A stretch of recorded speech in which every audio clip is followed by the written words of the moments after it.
children draw Minecraft by using grid paper.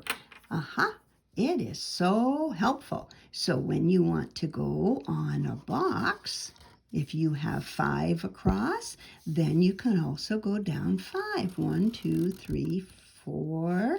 One more is 5. And you go down 5 on this side. 1, 2, 3, 4, 5. 5 across here. If you want to make arms, then you can come across, count them, 1, 2, and 1, 2 on this side.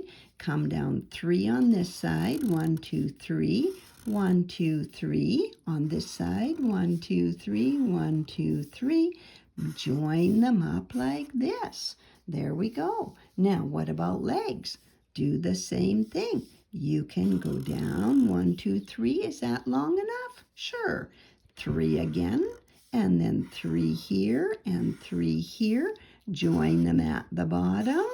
If you want to have shoes down here, you can go across. Let's make them big feet.